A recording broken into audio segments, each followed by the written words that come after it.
kwankwasiya amana ta jira salaman ina so ka fara da godiya ga Allah kuma in gode wa dukkanin jama'ar jihar Katsina musamman wannan senatorial district.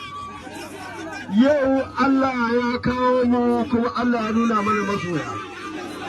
Mun masoya maza da mata tun daga iyakanmu da jihar Kaduna muke ganin matasa maza da mata suna mana fatan alheri, suna ba mu tabbas cewar in Allah ya yarda in zaɓe ya zo za su zaɓi jama'iyyar NNPP. Saboda haka muna gode muku matasa, muna gode muku maza da matasa da kuka zo wannan guri da wanda muka gani akan hanya. Yau an gaya mana cewar mafiya yawan mutanen ƙasar nan miliyan 133 dukkaninsu suna cikin talauci, kuma yau sai aka kawo wani abu wai shi canja kuɗi kuma a wani irin lokacin zaɓe.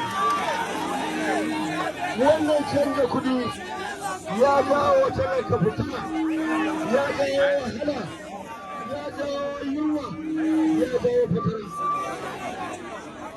Amma na so ga muku wannan jama'iyya tun da kan shugabanta har manyan shugabanni da 'yan takara mun yarda cewar in Allah da ran da aka rantsar da shugaban kasa da danna wannan gabaki ɗaya komai yawan kuɗinka komai ƙanƙantar su kai banki a baka kuɗinka da ka buga zai shugabanka. Ina so in jawo hankalinku da cewar a yau din nan a yau ana cikin wani irin hali, amma ku saurara ku ji matasa. Wannan kashe kuɗaɗe da aka yi aka kai su aka tara, muna addu'a Allah ya sa ka ƙarya ƙasar nan ta biya bashi da su da zo mu shiga matsala. Ina so in gaya muku cewa yanzu abin da muka ƙara musamman ganin halin da muke ciki shine tsari na tsaro. Mun yi tsari na musamman a cikin littafin matasa da kuka san wanda ake amfani da yanar gizo ku zo ku buɗa. A cikin yanar gizo ta jama'iyyar mu mun sa kashi da abubuwan da ya kamata. Don Allah ya yarda sojan Najeriya za mu ninka su gida 3 a yawa.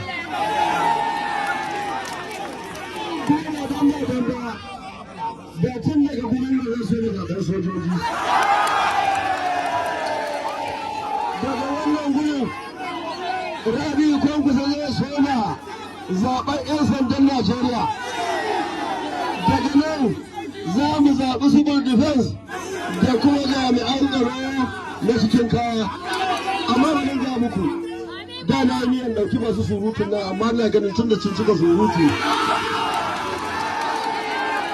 Katsina ya san aikinmu ne harkar ilimi, saboda haka ne muka shirya tun daga firamare har sakandare har jami'a talakan Najeriya ba ma na Katsina kawai ba. In Allah ya yarda ya daina ku biyan kuɗin waya, kuɗin neko, kuɗin jam.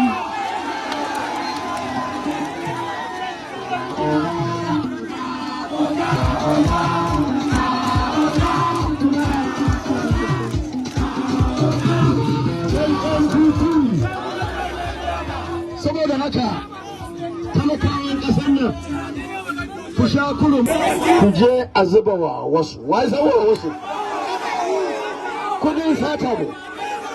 Idan kun karba wanda ya karbi wannan kudi, idan yana so ya yi ta makotan mu ya yi sinke da kudin shi ba su karbi a cikin.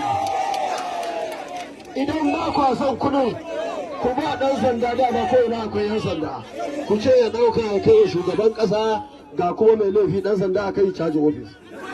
ya kai wannan ɓarawo domin da kuna ya rike da ba ma jin daɗi mun ɗauka za